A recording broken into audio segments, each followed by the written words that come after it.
getting the early morning grind in. So, basically the mount to my car broke to where now I can't even place my phone.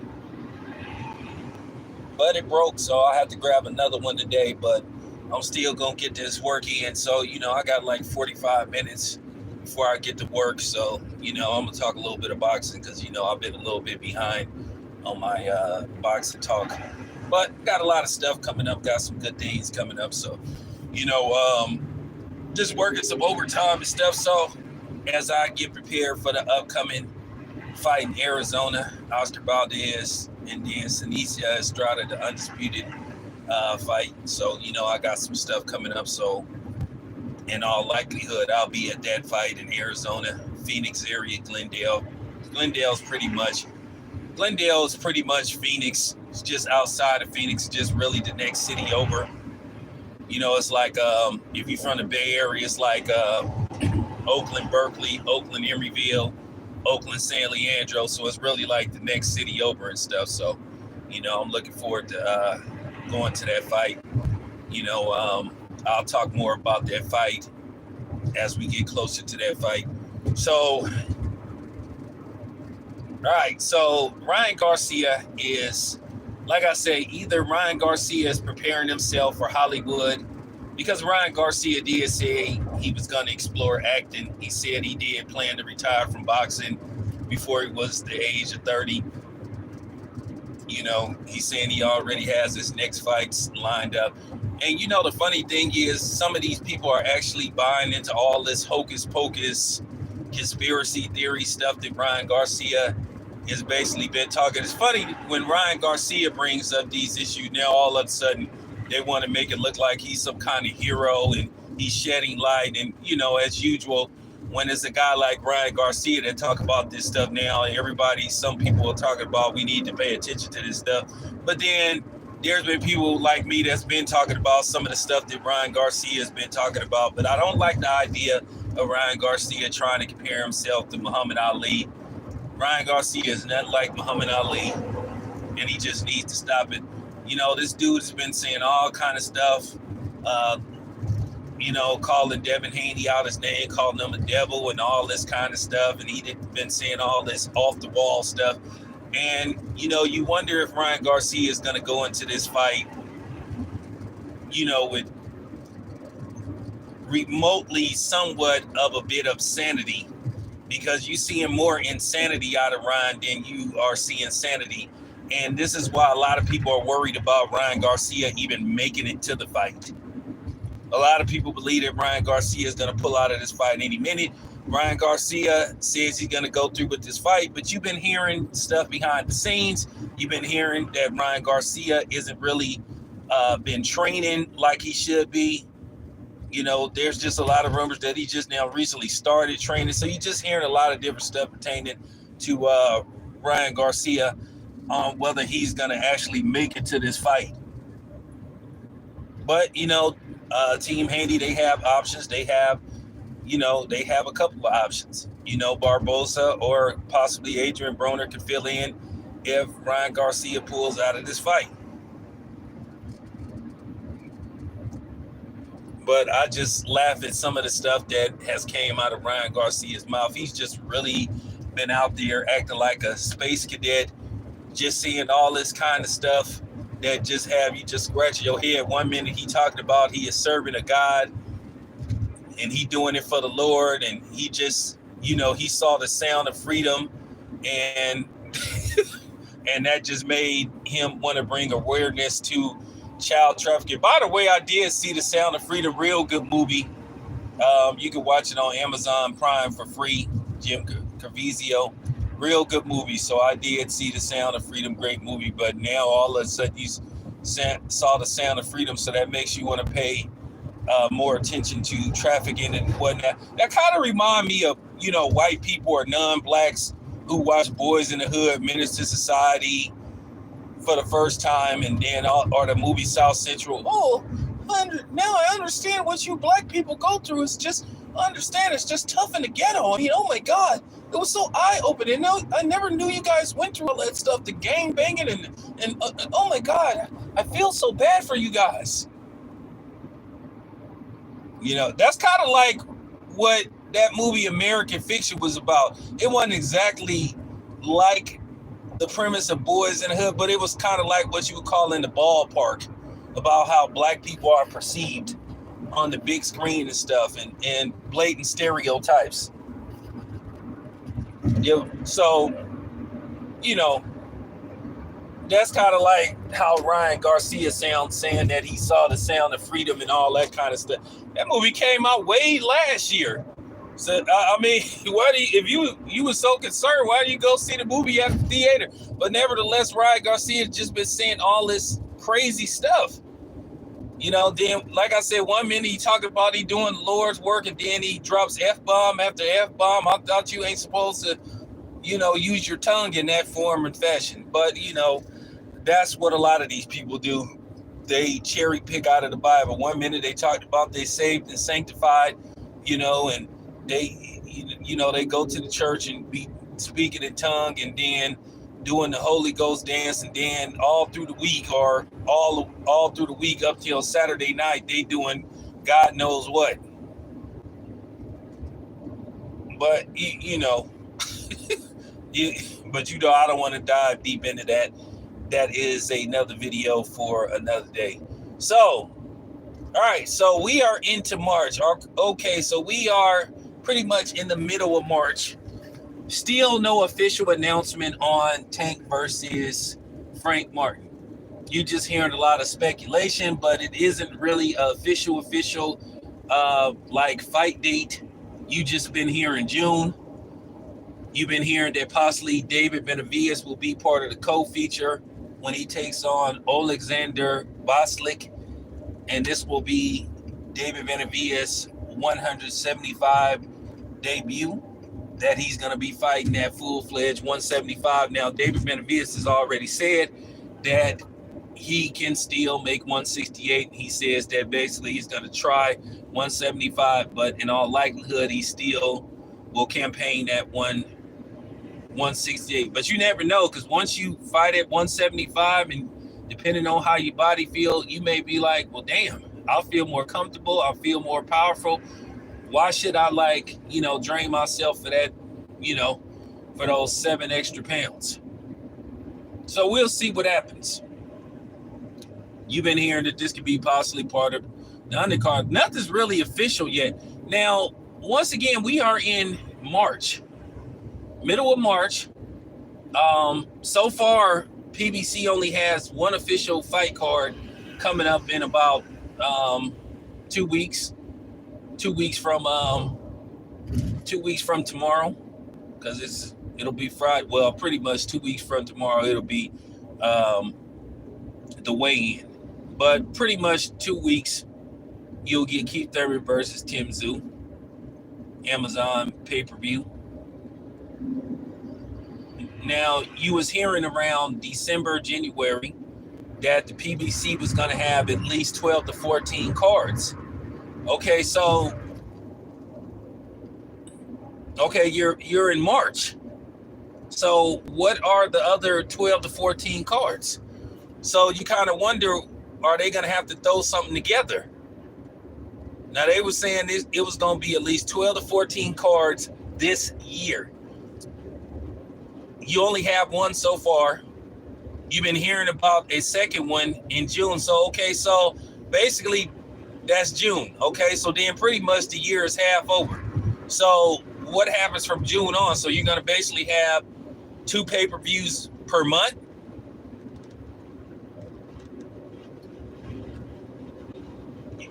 So you're talking about August, September, October, November, December. So basically, like, it already appears that PBC is behind. Now, I know people going to say, oh, you're hating on PBC because, you know, all of a sudden, anytime you criticize PBC, you hating. But you asking a legitimate question. It appears that PBC is already far and beyond behind on their schedule. So far, they only got one official fight card in, and that's in a couple of weeks. So what are the other 12?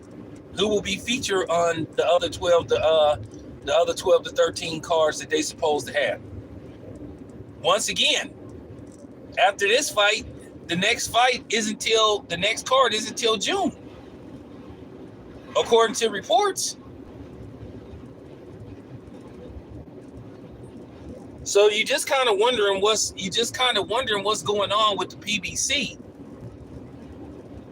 They already are showing signs that they're behind.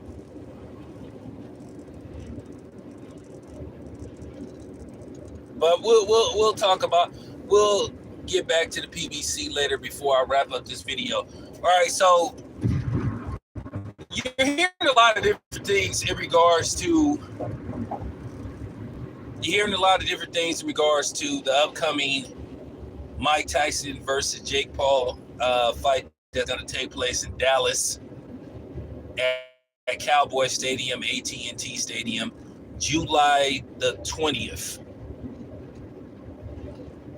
And all across the board, you just heard mixed reviews where some people are curious about that fight. Some people don't like it at all. A lot of people are just scratching their head like, why is this happening? But at the end of the day, there is curiosity pertaining to this fight because a lot of people are going to kind of want to tune in to see what's going to happen. A lot of people, like it or not,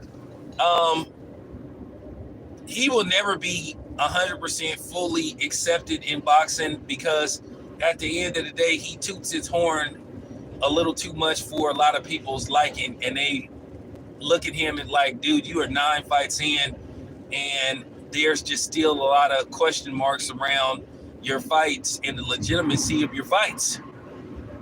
Now, according to Michael Bisping, that the last guy that Jake Paul fought, that he paid him like $2 million. And I think if he paid that dude $2 million, that was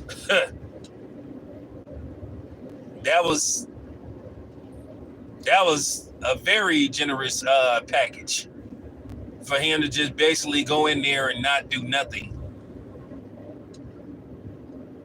You know, because I went back and looked at the fight. The dude I know the dude is supposed to be a legitimate boxer, but if you look at his box rec, he hasn't hardly fought in the last few years. And I know Jake Paul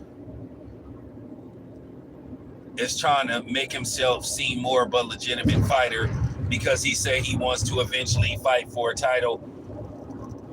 Now, you've been hearing some things about this Mike Tyson fight, that you've been hearing that they're going to use 18-ounce gloves, that Jake Paul will be allowed to wear headgear, where Mike Tyson won't be allowed to wear headgear. So if that is the case, now Jake Paul's team allegedly has came out and said that those reports are false, but then you've been hearing otherwise from the Texas State Athletic Commission. And it's also an issue of how they're going to try to sanction this fight. Will this fight be sanctioned as an actual boxing event or an exhibition match? Because you can't sanction it as an actual boxing match if Jake Paul will be allowed to wear headgear and 18-ounce gloves, but Mike Tyson won't be. I mean, if you're going to sit up there and say that this is a legitimate fight, you want to be taken serious as a fighter, you got to really fight. Now, for those who don't know, 18-ounce gloves is basically gigantic gloves. That's what most fighters use in sparring, for the most part. They don't use 8 or 10-ounce gloves.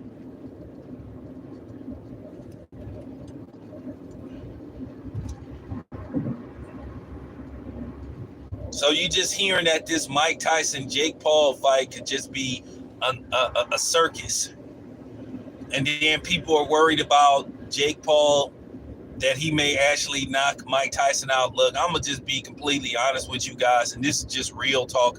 Even at age 58, I don't think Jake Paul could legitimately do anything with Mike Tyson. Now, some people have been saying that Mike Tyson has been walking around on a cane and in certain places where they've spotted him that he's had a cane with him. But Mike Tyson is training. Mike Tyson can still pop.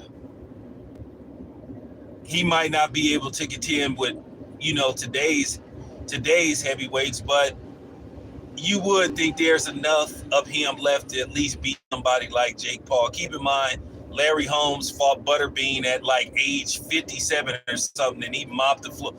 And Larry Holmes mopped the floor with him.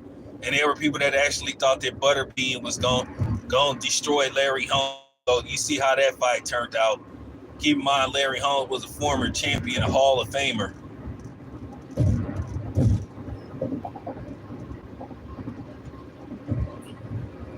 I'm still not, as far as Jake Paul goes, give Jake Paul credit. This gimmick that Jake Paul had going for him has worked so far, but it's just hard to take Jake Paul as a serious fighter. And I don't think Jake Paul should be, like I said before, I don't think Jake Paul should be considered a professional boxer. If you want to be considered a boxer / entertainer or something like that, I feel what he does should be labeled under a different category. I don't think it should be legitimized as legit boxing, because in most aspects it isn't. And a lot of people just believe the stuff with Jake Paul is just scripted.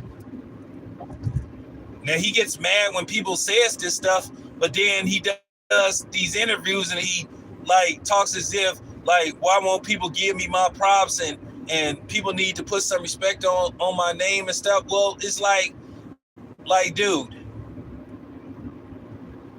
you're not even at the point to where you're cherry picking. It's like, dude, you are manufacturing opponents. It's like you're literally making them. You know what I'm saying? You pre-ordering, like, you know what I'm saying, off the internet. Like how you buy groceries online and stuff. It's almost like he's just, for real, he ain't even cherry picking, like going out to the field, like picking his own fruit. Is like he's buying processed fruit, already made, already packaged, ready to go. Like if you're making smoothies and all that stuff, it's like ready to go. You really don't have to do nothing but like just put it in the blender, add the yogurt or the ice cream, whatever you're going to use to make your smoothies. And that's pretty much what you see in Jake Paul. It's not even cherry picking. I mean, it's like, it's you know what I'm saying? It's pre-order. You know what I'm saying? Pre-ordered, pre-packed, ready to go. Or should I say ready to eat? So that's why a lot of people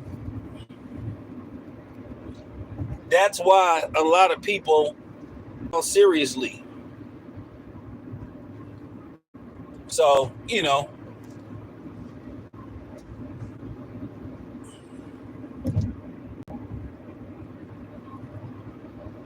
I just feel like Jake Paul have to understand something also. And this is just real talk. If I'm Jake Paul, in case this is a legitimate fight, and let's just say Jake Paul does land something that hurts Mike Tyson, Jake Paul better get the best security that he possibly could have, because Mike Tyson is highly regarded. He's loved and endeared by just boxing fans from just all over the world, boxing, MMA. Like I said, people love Mike Tyson. In the late 80s, going into the 90s, Mike Tyson, he was that guy. Mike Tyson was must-see TV. He didn't come out in no robe. I mean, Mike Tyson come out just a towel and the black shorts, no socks. Like I said, Mike Tyson was Mike Tyson was must-see TV. If you didn't see Mike Tyson like in his heyday, man, you missed out. I'm talking about when Mike Tyson fought. Like I said, it was an event, because at the end of day one, it was unique. You had Mike Tyson this guy that's like maybe 5'10", and Mike Tyson looked like he didn't shrunk. Mike Tyson looked like he around 5. Maybe it was the shoe. Mike Tyson looked like he around 5'9". He don't even look. I know Mike Tyson, when he fought, he was listed as, I think he was listed at 5'11". But Mike Tyson, he looks shorter than 5. He looks way shorter than 5'11". And then I've seen Mike Tyson, and I'm 5'11". And I looked at least like I was at least an inch and a half taller than Mike Tyson.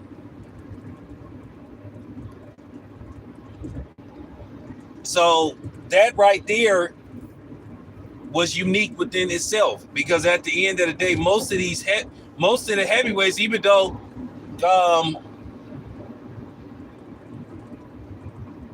now most of these heavyweights now are like an average of 6'5" and up. But keep in mind, guys like Larry Holmes were considered tall for heavyweight. Larry Holmes was like 6'3", 6'4". Lennox Lewis, 6'5". All those dudes that Mike Tyson was knocking out, they were towering over him. They were at least like 5 to 6 inches taller than him, and Mike Tyson was blowing through these dudes. So that's what I'm saying. In Mike Tyson's heyday, like in the late 80s, going into the 90s, until unfortunately the Buster Douglas fight, then Mike Tyson ended up going to prison for a few years. I don't want to really dive deep into the details of him going to prison, but Mike Tyson, he got out of prison, he bounced back. He had some mishaps. We all remember the infamous second fight with Evander Holyfield. And then that's kind of funny. Ryan Garcia is talking about he may bite Devin Haney. And that's why, like, Ryan Garcia is just all over the place. But I'll say this much.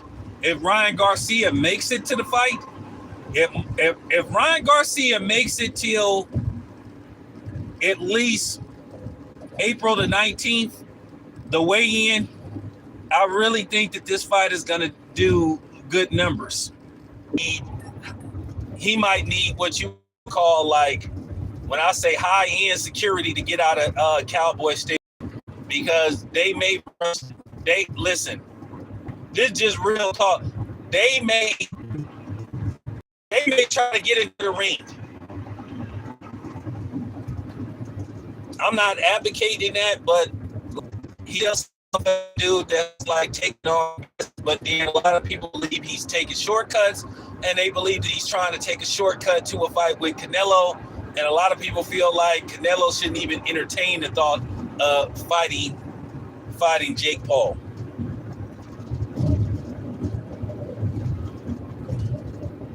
So I'm keeping it a buck. I'm keeping it a buck. So Jake Paul better make sure he has the best security that money can buy, because just in case he does, like night Mike Tyson, he gonna need all the security he can to help him get out of that stadium. So I'm just saying that could happen. I'm just telling the honest to God truth. When I say that Jake Paul will be despised, he will be despised. He'll be despised. But we're a long way from that. We're a long way from that fight. We got quite a bit of time before that fight happens, but we just got to see what's going to happen. Now, as far as Devin Haney and Brian Garcia go, getting back to Devin Haney, I can assure you that Devin Haney isn't paying attention to none of this stuff. But he is soaking up all the stuff that Brian Garcia is saying about him. He's training very hard, and he's focused. He's not worried about the stuff that Ryan Garcia is saying. All Devin Haney wants is for Ryan Garcia to show up April the 20th. I think you're going to see when I say that you're going to see a different Devin Haney in this fight. Devin Haney is going into this fight. Not only does he want to dominate Ryan Garcia, he wants to stop him. He wants to hurt him. He wants to stop him. He's going to punish Ryan Garcia. Ryan Garcia is saying that he going to make Bill throw in the towel. Well, Devin is thinking the same thoughts. And when I say Devin is focused, I'm saying he is. When I say he's training, like it's nobody's business, he's training like it's nobody's business. When I say he's zeroed in on this fight, he's zeroed in on this fight. He's not worried about the outside distractions. He's not worried about none of that stuff that Ryan Garcia has about him. And, to a certain degree, Ryan Garcia, the way he has slandered Devin Haney's name, the way he's attached this stuff to him, Devin could be petty and he could basically,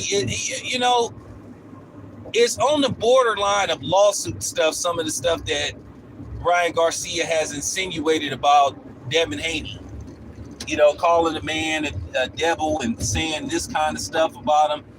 But Devin, he don't worry about that kind of stuff. He's training, he's working hard, and he's gonna be more than prepared April the 20th when these guys square off. Like I said before, Devin is looking to go in there and dominate. He's going in there to dominate, further make a statement, and further legitimize himself not only as a pound fighter, but Devin is looking to be number one. Devin trying to scratch the surface of being pound for pound best fighter on the planet. He's not satisfied with being a pound for pound fighter. Devin Haney wants to be pound for pound. And you got people talking about he's feather fisted and all this kind of stuff. Well, we'll see. Devin Haney feather fisted.